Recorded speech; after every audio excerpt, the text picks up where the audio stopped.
Hello दोस्तों, स्वागत है आपका अपने चैनल में। दोस्तों, आज हमारी पॉलिटी की एमसीक्यू सीरीज का 25 पार्ट है। आज की इस वीडियो में हम राष्ट्रपति से संबंधित महत्वपूर्ण एमसीक्यू देखने वाले हैं। चलिए आज की वीडियो स्टार्ट करते हैं। निम्नलिखित में से कौन से राष्ट्रपति पूर्व में केंद्रीय गृह मंत्री थे?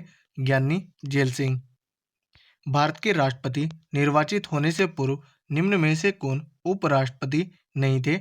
ज्ञानी जेल सिंह।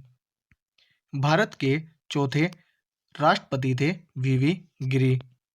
सबसे लंबे समय तक भारत के राष्ट्रपति रहे डॉक्टर राजेंद्र प्रसाद। भारत का राष्ट्रपति चुने जाने वाले प्रथम गैर कांग्रेसी उम्मीदवार कौन थे? वीवी गिरी। भारतीय राष्ट्रपति के सर्वसम्मति से चुने जाने का अभी तक एकमात्र उदाहरण है नीलम संजीव रेड्डी।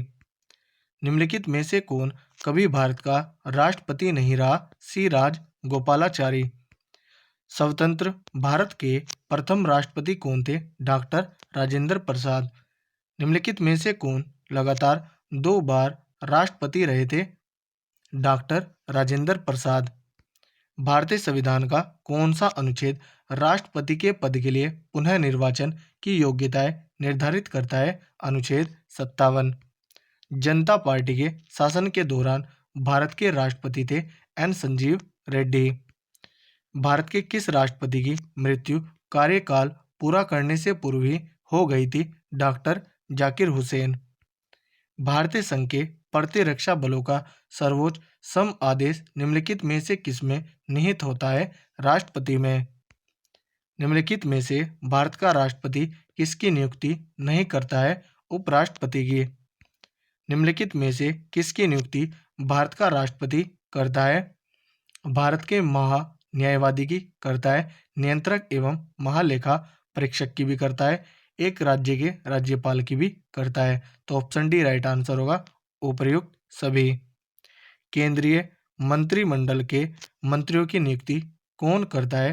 प्रधानमंत्री की सलाह पर राष्ट्रपति। निम्नलिखित में से किसकी नियुक्ति भारत के राष्ट्रपति द्वारा नहीं होती है? लोकसभा अध्यक्ष की। भारत के राष्ट्रपति की मर्जी तक निम्नलिखित में से कौन अपने पद पर रह सकता है? राज्यपाल। निम्नलिखित में से किसे राष्ट्रपति नियुक्त नहीं करता है? योजना आयोग को। वित्त बिल के लिए किसकी पूर्व स्वीकृति आवश्यक है? भारत के राष्ट्रपति की। किसी भी अभियुक्त की फांसी की सजा को बदलने या कम करने का अधिकार किसे दिया गया है? राष्ट्रपति को। राष्ट्रपति द्वारा लोकसभा और राज्यसभा में मनोनीत सदस्यों की कुल संख्या कितनी होती है? 14। राज्यसभा में 12 और लोकसभा में 2। भारत के राष्ट्रपति को यह अधिकार प्राप्त नहीं है कि वह न्यायालय के न्यायाधीश को हटाए। किसी विधि के प्रश्न पर सर्वोच्च न्यायालय से परामर्श लेने का अधिकार किसको है? राष्ट्रपति को। भारतीय संविधान का कौन सा अनुच्छेद राष्ट्रपति को उच्चतम न्यायालय से परामर्श करने की शक्ति प्रदान करता है? अनुच्छेद 143। संसद के सदनों को बुलाने की शक्ति किसके पास है? राष्ट्रपति के। राष्ट्रपति को कौन सहाय्य एवं मंत्रणा देता है? संघीय मंत्री परिषद। भारत के राष्ट्रपति ने आर्थिक संकट या वित्तीय संकट की घोषणा कब की थी? कभी नहीं। विदेशों को भेजे जाने वाले विभिन्न संसदीय प्रतिनिधिमंडलों के लिए व्यक्तियों का नामांकन निम्नलिखित में से कौन करता है? राष्ट्रपति। भारत के निम्नलिखित में से किस मुख्य न्यायाधीश ने कुछ समय तक भारत के राष्ट्रपति के रूप में कार्य किया? एम हिदायतुल्लाह ने। निम्नलिखित में से कौन राष्ट्रपति का कार्य नहीं है? किसी सत्र के अंतर्गत लोकसभा की बैठकें आहूत करना। विदेशी देशों के सभी राजदूतों का कमिश्नरों के प्रत्यय किसके द्वारा प्राप्त किए जाते हैं? राष्ट्रपति के। राष्ट्रपति किस विधेयक को पुनर्विचार के लिए नहीं लौटा सकता है? धन विधेयक को। यदि राष्ट्रपति द्वारा किसी विधेयक को पुनर्विचार के लिए लौटाया जाता है तो वह किस वीटो का प्रयोग करता है? निलंबनकारी वीटो। राष्ट्रपति निम्न में से किस सूची के विषय पर अध्यादेश जारी कर सकता है? संघ व समवर्ती सूची। राष्ट्रपति किस सूची के विषयों पर अध्यादेश जारी नहीं कर सकता है? राज्य सूची के। निम्नलिखित में से किस परिस्थिति में राष्ट्रपति अध्यादेश जारी नहीं कर सकता है?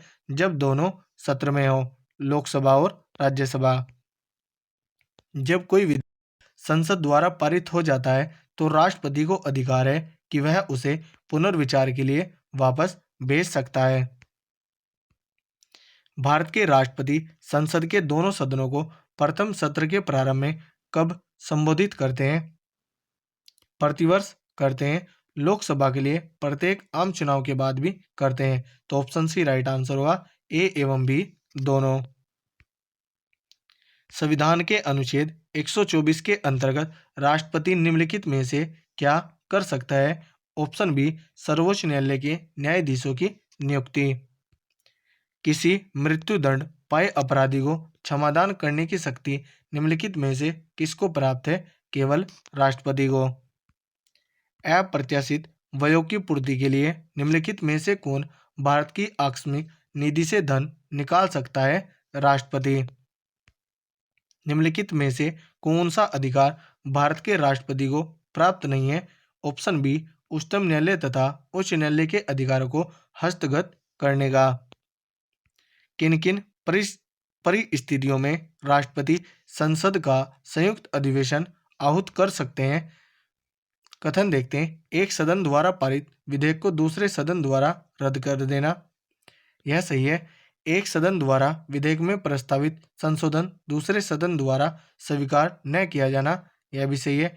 एक सदन द्वारा विधेयक की प्राप्ति के 6 माह तक कोई कार्यवाही न करना, यह भी सही है। इन तीनों कंडीशन में राष्ट्रपति संसद का संयुक्त अधिवेशन आहूत कर सकता है। तो ऑप्शन डी राइट आंसर होगा, उपर्युक्त सभी परिस्थितियों में। किसी संस्तुति के आधार पर भारत का राष्ट्रपति भारत की आकस्मिक निधि से धन व्यय कर सकता है। किसी भी संस्तुति की जरूरत नहीं है। संविधान के किस अनुच्छेद के अंतर्गत राष्ट्रपति संघीय मंत्रिपरिषद की सलाह मानने के लिए बाध्य है? अनुच्छेद 74।